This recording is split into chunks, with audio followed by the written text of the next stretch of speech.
Welcome to Luxembourg. Ranked number 1 as the richest country by GDP per capita, sitting between Belgium, Germany and France, is one of Europe's smallest countries, and combined with its free public transport, it makes it the perfect destination for a long weekend trip from anywhere in Europe. And if you want to know the best things to see and do in that time, I've got you covered. So as soon as you land in Luxembourg, you'll notice that the first thing you see, even before this helpful sign, is this even more helpful sign. All public transport, whether it be trains, buses or trams, is free of charge, and coming from the UK, where train tickets cost more than a flight, it's certainly a nice touch. The airport is also only about 30 minutes away from the city, which is great because we touched down 45 minutes before our walking tour was due to start. Walking tours are a fantastic way to get to see a lot of the highlights of the city quickly, and the earlier on in the trip you can do them, the more beneficial they tend to be.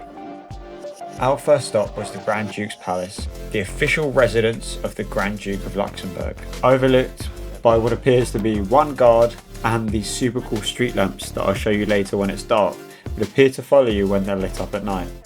What makes Luxembourg special is how much of their culture is made up of the best bits of other surrounding countries.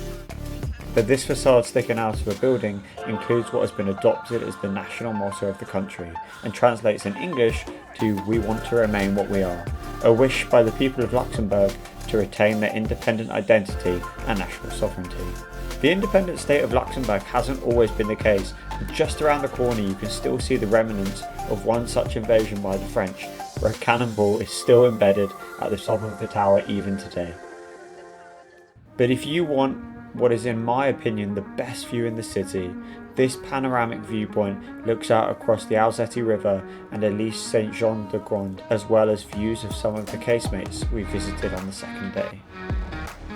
This is also a place where, if you're that way inclined, you can declare your everlasting love with a cheap rusty lock on a fence. The highlight of my day, however, was finding these weird little tiny red bugs again. I swear I haven't seen since I was a kid, so for me, that was a win. Alongside the free public transport, the best way to get around the city is on these electric bikes that are at points all across the capital. The best way to get around until tragedy strikes at the worst possible moment. It's all fun and games until you run out of charge going up a hill.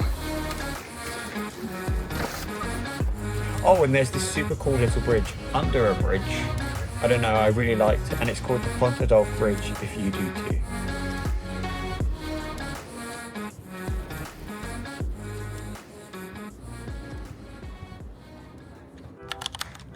If you're only looking to do the capital, you could basically just do the above and add on the casemates that you'll see towards the end of the video.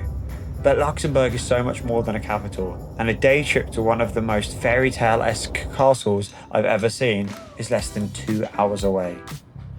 To get here, you simply get on a train from the main station to Ettelbruck and then a bus ride to the village of Vianden, where you're greeted by this castle on the hilltop. You can just walk up the hill to the castle, and it's genuinely not as bad as it looks, but the smarter option is to take a cable car up the side of the hill instead.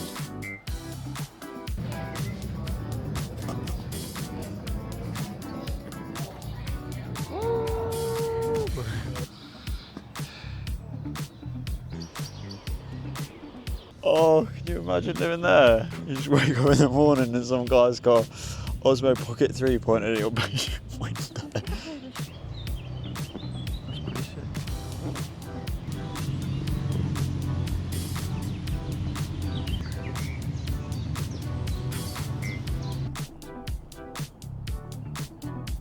And helpfully, I even point out the castle as well. Vianden Castle. And now, we've made it to the top. And I need to take a hay fever tablet. The views at the top are really enjoyable, with a little cafe for ice cream, and then you actually walk down the hill to get to the castle, a much more inviting prospect than an uphill hike when it's 30 degrees. I've seen my fair share of castles in my time, but this is one that's actually just as beautiful inside as it is out. So it's well worth going in and understanding the history of it and not just taking aesthetic pictures from the bottom of the hill.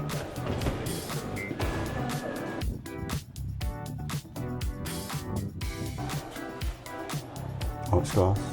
Whew, that was close. These are the views you get outside.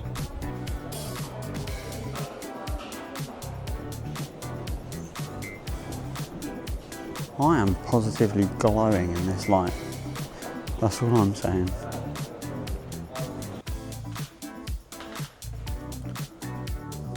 Shivers it? Well, apparently so. Wow, good old Lizzie. Hey, if it's good enough for Queen Elizabeth, it's good enough for me.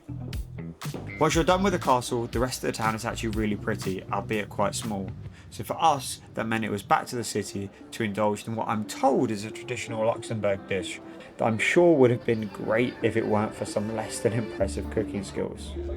Oh, and these are the lights I was telling you about previously, recorded on my phone because I left my Osmo Pocket 3 in the hotel and I was too lazy to go back. We didn't have a full day through, so we only had time for one last activity after a quick breakfast that, to be fair, was incredible. Whilst on the subject of food, it's worth actually mentioning price here. To visit, Luxembourg is not a cheap city, and the meals in restaurants will typically be 20-something euros for a main. However, since you'll only likely be here for a maximum of a few days, it doesn't feel too painful or even out of place compared to other cities in that part of Europe. But with very little time left before we needed to catch our flight, we quickly descended into the Casemates du Bac. And now, in the Casemate tunnels. I really should have learnt some history about them, you know?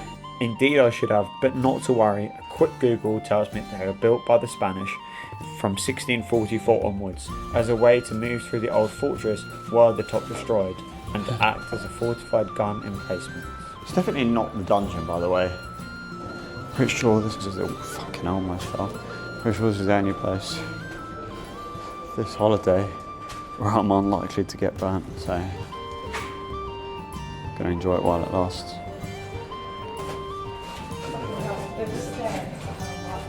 Yeah, they're not great, are they? It seems a real shame that we actually went down in the first place.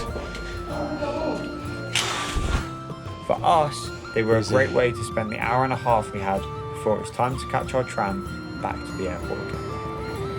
So that's pretty much it. If you have any questions about the trip, where we stayed or anything like that, please let me know in the comments. And if you've enjoyed the content, consider dropping a like and subscribing to the channel.